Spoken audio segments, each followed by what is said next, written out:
Dans cette vidéo, on va parler de valeur. Comment est-ce que tu peux augmenter ta valeur sur le marché, quel que soit le domaine d'activité, que tu sois salarié, que tu sois en couple, que tu sois entrepreneur, que tu sois investisseur, dans ta famille, auprès de tes amis, auprès de tes ennemis, peu importe la situation, comment augmenter ta valeur. Dans cette vidéo, je vais te partager les secrets et les clés qui m'ont permis d'augmenter ma valeur dans tous les aspects de ma vie, aussi d'un point de vue d'entrepreneuriat et d'investissement, car c'est pour ça qu'on est là aujourd'hui. Bienvenue sur ma chaîne YouTube, je m'appelle Florent Moncam, j'ai accompagné des milliers de personnes à devenir entrepreneurs et investisseurs.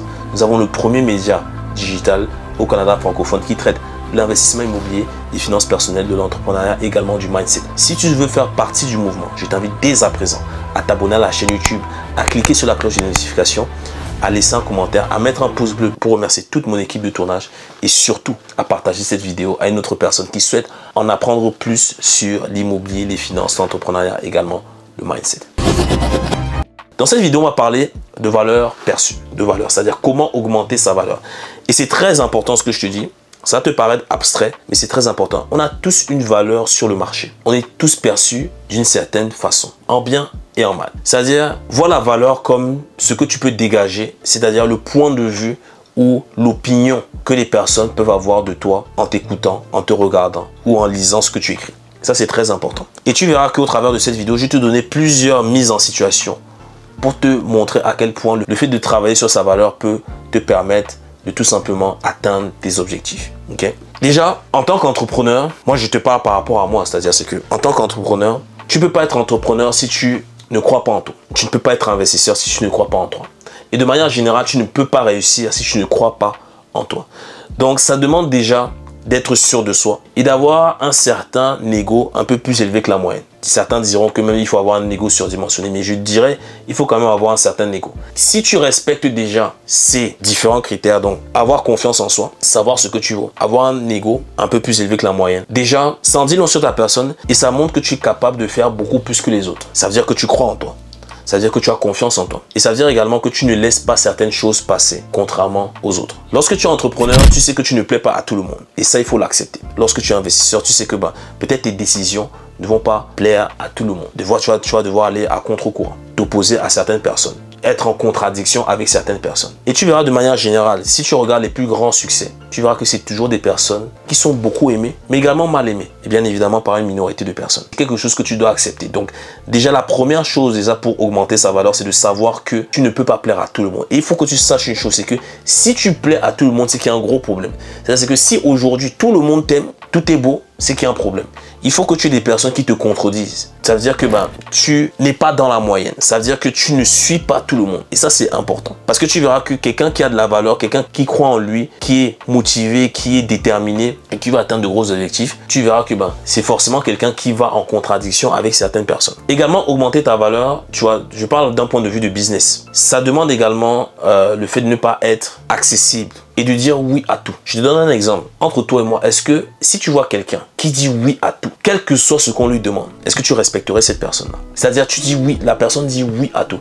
Au Cameroun, on appelle ça le moins cher, être moins cher. C'est-à-dire que si tu dis oui à tout, déjà l'énergie que tu vas dégager, la manière dont tu vas te faire percevoir par les autres, ça va te ramener très bas. Et des fois, c'est là même que certaines personnes mal intentionnées peuvent prendre le dessus sur toi, peuvent te manipuler, peuvent te faire des choses inappropriées et peuvent même profiter de toi d'un point de vue personnel et financier. Donc déjà, il faut savoir une chose, c'est que tu dois, dans certains cas, pour avoir une forte valeur, être en opposition. Je vais te donner un autre exemple par rapport au financement. Si demain, tu vas voir une banque ou tu vas voir même des partenaires, des prêteurs et que tu montres que tu es la personne ouverte à toute condition de financement, à toute solution de financement ou à toute proposition de financement, quelles que soient les conditions, tu es prêt à dire oui, tellement tu en as besoin, ça peut également jouer en ta défaveur. C'est la raison pour laquelle tu dois comprendre une chose, c'est que même par rapport à une demande de financement, même par rapport à du crédit, même par rapport à des opportunités, même si au fond tu as envie de la chose, il faut que tu laisses paraître le fait que tu n'aies pas nécessairement besoin de ces choses-là.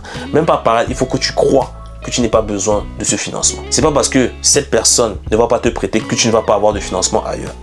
Donc, il faut toujours laisser transparaître le fait que tu as plusieurs options. Et quand tu es conscient de ça, ça te donne une meilleure confiance en toi et tu laisses comprendre à la personne avec qui tu es en train de dealer que si cette personne n'est pas contente, tu as d'autres options. Tu vois, c'est-à-dire c'est que si un prêteur que tu peux aider, parce que quand tu viens voir un prêteur, c'est lui qui a de l'intérêt, tu lui fais gagner de l'argent. S'il ne veut pas te prêter, tu peux lui faire comprendre que bah écoute, si tu me prêtes pas, moi je vais pas aller voir ailleurs. Aussi simple que ça. Tu vas voir que même le fait de lui faire comprendre, pas de lui dire de cette manière-là, mais le fait de lui faire comprendre, il va se dire que s'il a autant de confiance sur le fait d'être finançable, c'est-à-dire que peut-être c'est de bon deal. Pourquoi ne pas peut-être lui faire confiance et peut-être pourquoi ne pas m'engager avec lui et profiter de ce qu'il peut m'apporter versus le laisser aller voir ailleurs. Tu vois, donc c'est contre-intuitif. Le plus tu montres à quelqu'un, un prêteur, à un partenaire d'affaires, à tout le monde que tu as besoin de la chose, le moins tu donneras envie à la personne de te donner cette chose-là. J'en viens même par rapport à une recherche d'emploi. Pour que tu vois un peu le parallèle par rapport à ces différents exemples. Si demain tu cherches un emploi et que tu montres que tu as besoin urgemment de cet emploi parce que la vie est compliquée, tu as des charges à payer, oui, il y a ceci, il y a cela. Ça ne donnera même pas envie à l'employeur de travailler avec toi. Alors que si tu montres à l'employeur que tu as d'autres options, tu as eu à passer des entretiens ailleurs, tu as eu à avoir d'autres offres d'emploi, là l'employeur va se dire que si cette personne qui veut travailler avec moi a déjà eu des propositions ailleurs, ça veut dire qu'il est compétent. Donc s'il est compétent, si on a estimé qu'il est compétent ailleurs, ça veut dire qu'il peut être compétent chez moi. Et là, tu vois que ça peut faire tourner la balance en ta faveur et finalement te faire avoir cet emploi tant attendu. C'est important que tu comprennes que il faut toujours avoir une haute valeur perçue. Je vais te donner un exemple qui est le mien. Et ça, je l'ai appris au travers de mon mentor. C'est en termes de positionnement, en termes de personal branding et en termes également de valeur perçue. Okay. Moi, j'ai fait le choix, par exemple, au début, j'étais très accessible, même de manière générale, sur les réseaux. Voilà, les gens pouvaient me contacter comme ci, comme ça. Et le plus tu es accessible, là, je te parle vraiment sur le web, le plus tu es accessible sur le web, le moins tu auras de crédibilité. Et le moins tu donneras envie aux gens de travailler avec toi. Imagine, je réponds à tout le monde, oui, tu peux m'appeler, machin. Tu vas te dire que finalement, lui, il dit qu'il est occupé, il est millionnaire.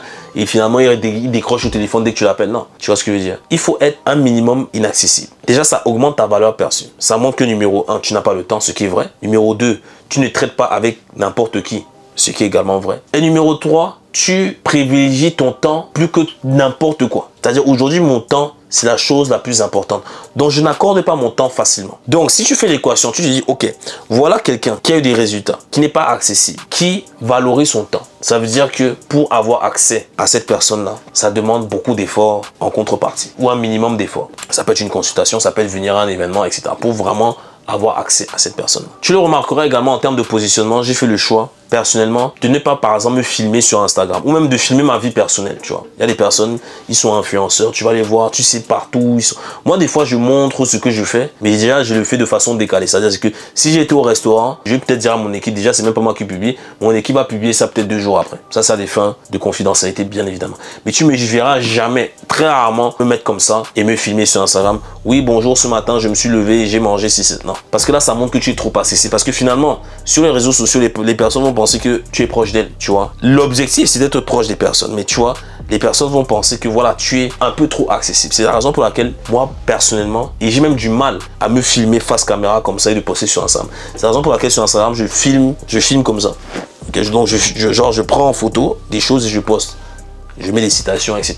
Et de manière générale, moi j'ai compris une chose, c'est que quand tu sais ce que tu vaux, quand tu sais ce que tu as accompli, et surtout quand tu sais l'impact que tu as eu sur les autres, tu n'as plus rien à prouver. Tu vois, c'est la raison pour laquelle, par exemple, je montre très peu mes projets immobiliers actuels comparativement à d'autres personnes. Tu ne me verras jamais sur le terrain en train de filmer des propriétés que je suis en train de rénover ou que je suis en train de construire. Jamais.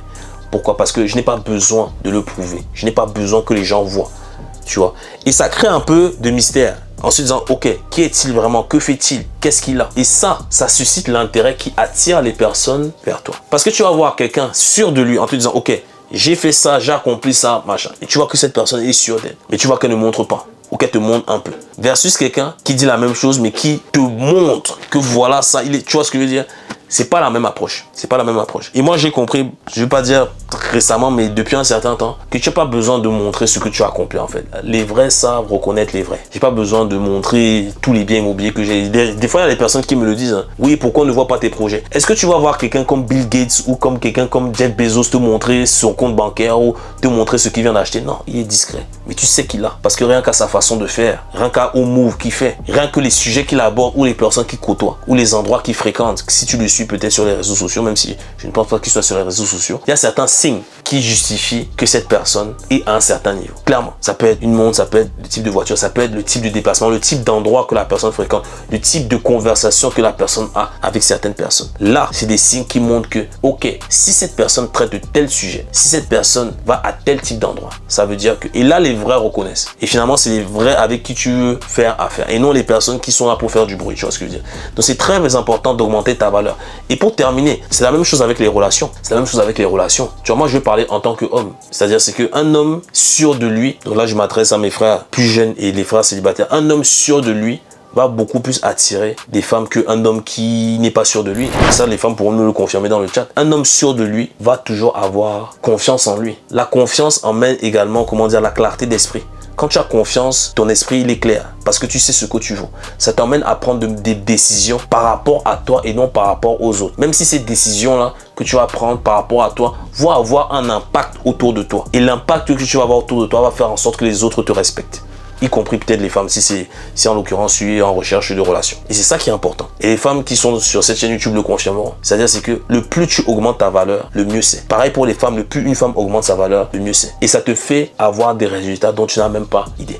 Que ce soit en partenariat, que ce soit dans la vie de tous les jours, même dans ta famille. Même dans ta famille. Se faire respecter, ça te permet également de faciliter ta volonté. Clairement. Donc, c'est la raison pour laquelle il faut augmenter ta valeur. Donc, ça va en soi pour le business, pour tes partenaires d'affaires, également dans ta vie de tous les jours, dans tes relations avec tes amis, avec ta femme, avec ton conjoint, peu importe.